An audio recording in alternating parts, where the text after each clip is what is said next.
I'm Shae Russell for mining.com.au, and joining me today is Terry Lynch, the CEO for Power Nickel. Terry, how are you this morning? Doing great. It's great to see you guys again.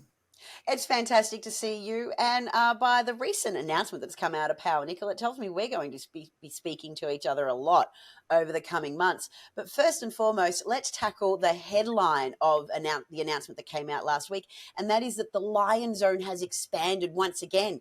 Talk me through some of the details. Yeah, we've had a really productive drill program this summer. We had two primary objectives. One was to expand the Lion Zone, the other to expand our long-term prospects, which we'll speak about in a second. We drilled so far 13 holes, hit 11 of the 13, expanded the zone by 50% in terms of size.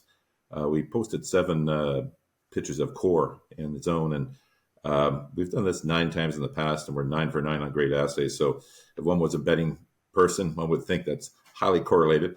So we expect to have some more great drill assay results starting at the end of September, but it's been a phenomenal summer program on the Lion Zone. Been amazing.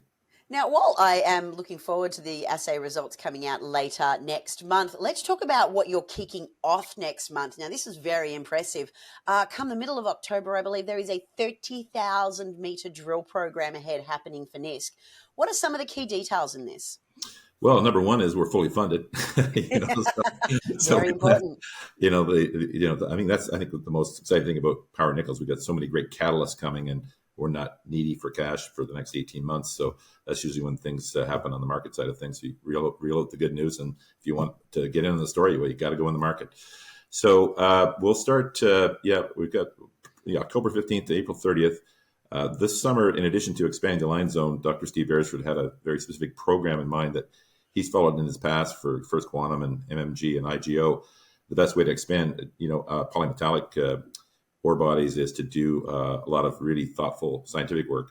So we did a massive, ground gravity program and ground EM, and several large 1,000 meter, barren downhole EM holes, which is sort of a tough check to write as a junior miner when you know you're not hitting anything, but it's done based upon the payoff it'll give us in the future, because the best way to find these Lion Zones and to find their extensions is to use the downhole EM in conjunction with the other tools and the fleet space ambient noise.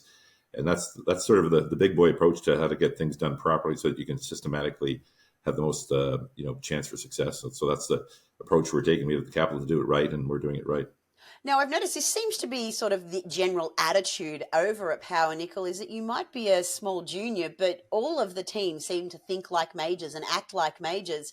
Tell me, is this how you're going to take NISK to be a serious rival to Norilsk in Russia? Well, that's the objective, right? I mean, we just feel like this is a really special ore body, and it's attracted special people like Dr. Steve Beresford, who I didn't know from Adam, joined because of the ore body. Robert Friedland, who I didn't know from Adam, invested because of the ore body. Rob McEwen, same thing. Gina Reinhardt. It's impressive group of investors we've got. It's all because of the ore body and what it can be. So we're going at it with a view that it can be something amazing. So let's do it the right way, and we certainly got the talent and the capital to execute. So that's what we're doing. Listen, for all of everybody listening, the names that Terry Lynch just so casually dropped in conversation are basically the guardians of the mining sector globally. Listen, Terry, I know this company is going from strength to strength, but tell me, what's the next bit of news flow that we can look forward to give us just a taste of what's to come? Yeah, so we're obviously have the assays should start to hit end of September, and we'll pretty much be every 2 or 3 weeks after that for the next 6 months. We're also going to be releasing a feasibility study on the nickel sulphide refinery project that we've been developing with CVMR, the largest private nickel refiner in the world. That's going to be pretty exciting. That'll be out shortly. And then we're doing a spin-off of our nice copper gold assets in Australia and BC.